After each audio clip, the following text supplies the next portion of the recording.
Hai hello, salam sejahtera Malaysia. Selamat datang ke channel Fels Lifestyle. Terima kasih kerana terus setia dan terus bersama di dalam channel ini. Tun Dr. Mahathir Mohamad sebagai seorang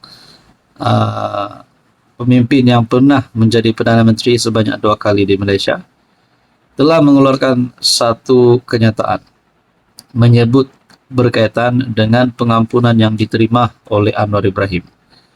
Saya percaya Tun Dr. Mahathir tahu tentang perkara ini. Tapi isu yang ditimbulkan oleh Mahathir berkaitan dengan pengampunan Anwar adalah satu perkara yang sangat sensitif. Jadi bayangkan kalau kenyataan Tun Mahathir ini sebenarnya salah dan boleh memakan diri beliau. Apa yang akan berlaku kepada Tun Mahathir? Saya telah melihat dalam artikel Mahathir yang sudah terlalu lupa, Bapa segala kerosakan dan fitnah negara. Itu satu tajuk yang pasti membuat penyokong Mahathir panas telinga. Seterusnya pula, benarkah pengampunan terhadap PMX cuma gugur hukuman? Sabitan kekal. Nah, ini jawaban sepenuhnya. Tapi sebelum itu saya nak kongsi kepada Anda. Ini adalah terapi imun. Molekul bijak. Produk ini sangat sesuai untuk seluruh lapisan usia, jantina, kanak-kanak, daripada dewasa, remaja, belia, sehinggalah warga emas, sesuai untuk makan produk ini. Lebih-lebih lagi kepada Anda di luar sana yang sedang ada masalah kesehatan yang melibatkan jantung, hati, paru-paru, perut, dan penyakit yang biasa kita dengar lah, kencing manis, darah tinggi, kolesterol, dan macam-macam. Anda boleh menghubungi saya berkaitan dengan produk ini. Jangan risau, produk ini lulus KKM, lulus hospital, halal dan juga selamat untuk dimakan. Benarkah pengampunan terhadap PMX cuma gugur hukuman, sabitan kekal? Oleh Liana Marzuki, dari sudut perlembagaan, kuasa untuk memberi pengampunan terletak pada yang di Pertuan Agong di bawah perkara 42. Namun kuasa ini bukan bertindak secara mutlak. Ia dijalankan atas nasihat Perdana Menteri dan Lembaga Pengampunan.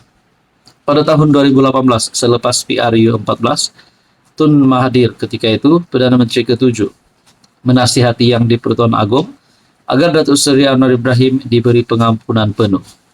Ini adalah sebahagian daripada komitmen pilihan raya yang dijanjikan oleh kerajaan ketika itu. Nasihat Tun M kepada yang di Pertuan Agong adalah satu tanggungjawab rasmi bawah perlembagaan, bukan budi bicara pribadi. Bukan rundingan rahsia. Ia adalah fungsi sah Perdana Menteri kepada institusi raja. Apa yang berlaku? PM10 diberi pengampunan penuh oleh yang di Pertuan Agong. Bukan separuh, bukan potong hukuman, tapi free pardon yang secara undang-undang menggugurkan hukuman, menghapuskan sabitan, menjadikannya layak semula bertanding dalam PRU. Dan bonusnya saudara-saudara, bukan saja layak bertanding dalam PRU, bahkan Anwar hari ini telah menjadi Perdana Menteri. Ada cabaran, ya, seorang peguam, Khairul Azam Abdul Aziz, dulu geng GTA. Beliau dakwa pengampunan itu tak sah kerana prosedur tidak lengkap. Antaranya kerana lembaga pengampunan belum bersidang penuh. Kes ini didengar oleh panel hakim yang dipengerusikan Ketua Hakim Negara Tengku Maimun Tuan Mat yang dilantik sewaktu Tun Mahathir jadi PM7. Apa keputusan mahkamah? Mahkamah Persekutuan tolak cabaran itu. Keputusan jelas pengampunan PM10 adalah sah, proses dibuat ikut lunas perlembagaan, kuasa yang di Pertuan Agong adalah sah, dan nasihat PM ketika itu sebahagian daripada proses perlembagaan. Jadi, tuan-tuan dan puan, kenapa Tun Mahathir nak pertikai sedangkan beliau sendiri terlibat dalam proses tersebut? Kalau masih nak pertikai, itu bukan sebab isu undang-undang, tapi dengarnya ada hati nak naik kali ketiga dalam tulisan ini. Jadi, saudara-saudara yang saya hormati, saya tak tahulah kenapa Tun Mahathir membuat kenyataan sedemikian, mempertikaikan pengampunan yang diterima Anwar Ibrahim. Adakah ini bermakna Tun Mahathir membelakangi keputusan-keputusan yang murni yang dibuat oleh yang di Pertuan Agong? Jadi, saudara-saudara yang saya hormati, apa kesannya kepada Mahathir? Kita nantikan saja. Hai, hello, salam sejahtera Malaysia. Selamat datang ke channel Fels Lifestyle. Terima kasih karena terus setia dan terus bersama di dalam channel ini. Himpunan Turun Anwar 26 Julai. 26 Julai bertarik Sabtu. Hari Sabtu ini yang bakal diadakan oleh pembangkang, terutamanya Perikatan Nasional.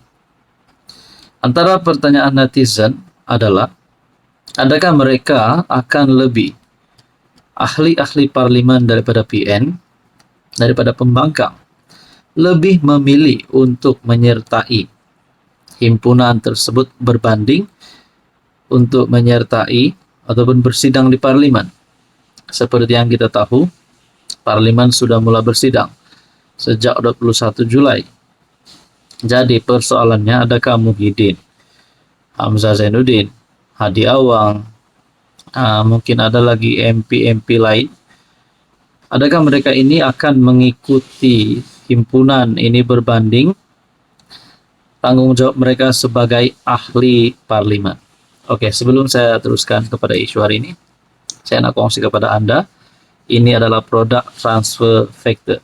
Produk ini adalah untuk meningkatkan, mendidik, dan juga menyeimbangkan sistem imun badan kita.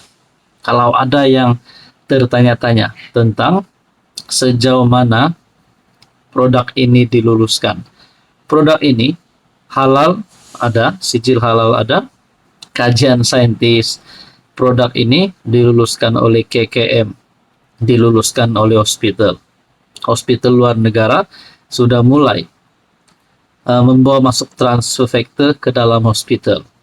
Jadi produk ini adalah selamat untuk digunakan bagi semua golongan usia dan apapun juga jenis penyakit. Sekiranya Anda berminat untuk mengetahui lebih lanjut tentang produk ini, Anda boleh menghubungi saya. Saudara-saudara, himpunan Turun Anwar 26 Julai ini, ada yang mulai berkata himpunan ini gagal. Ada yang kata himpunan ini tidak ada gunanya karena 26 Julai 2025 himpunan diadakan, 27 Julai Anwar tetap PMX, Anwar tetap Perdana Menteri. Karena kita tahu siapa yang nak naik kalau Anwar Ibrahim turun. Sedangkan PMX sendiri sudah membuat kenyataan bahwa beliau sendiri akan turun. Pertama, kalau melalui medium yang sah. Kedua, hanya kalau beliau ini mencuri duit rakyat. Nah, adakah sekarang kita dapat lihat Anwar Ibrahim boleh dijatuhkan melalui medium yang sah? Kalau setakat perhimpunan, tidak ada gunanya. Saya boleh confirmkan itu. Kalau betul-betul nak tumbangkan Anwar, bukan melalui tebuk atap, bukan melalui himpunan, bukan melalui demo, tetapi undi, usul undi percaya di parlimen. Barulah. Sedangkan Anwar sendiri pun sudah mencabar. Jadi pertanyaan yang paling utama, adakah ahli-ahli parlimen daripada pembangkang ataupun Perikatan Nasional akan memilih untuk menyertai himpunan tersebut pada 26 Julai? Itu pertanyaan ramai orang. Dan pertanyaan saya pula, adakah mereka ini sedang membelakangi titah yang di Pertuan Agong? Yang di Pertuan Agong ke-17 Sultan Ibrahim sudah bertitah berkaitan dengan kestabilan politik. Bahkan saya sendiri, saudara-saudara, sebagai rakyat Malaysia, kalau mereka benar-benar nak jatuhkan Anwar, bukankah melalui medium yang sah lebih anak jantan berbanding buat demo? Dan ada pertanyaan daripada netizen, adakah ahli-ahli parlimen yang bakal turun pada perhimpunan kali ini tidak hadir ke parlimen boleh dilihat sebagai mementingkan politik jalanan berbanding perbahasan yang sepatutnya mereka lakukan, tanggung jawab mereka sebagai ahli parlimen mewakili kawasan masing-masing. Apa pula pandangan pengundi, apa pula pandangan rakyat di kawasan parlimen masing-masing bila melihat ahli parlimen mereka ponteng Jadi saya rasa ada kesan buruk terhadap MP pembangkang yang tidak hadir parlimen tetapi hadir untuk bersama-sama di dalam himpunan turun Anwar. Tapi kalau kesan sehingga mereka ini ditangkap, saya rasa boleh juga berlaku. Nah, tapi sekiranya mereka ini terlibat dengan telah melebihi garis panduan, contohnya melibatkan keganasan, mengeluarkan kenyataan yang tidak sepatutnya. Nah, saya rasa itu boleh menyebabkan mereka ditangkap. Apapun saudara-saudara, kita nantikan saja pada 26 Julai ini.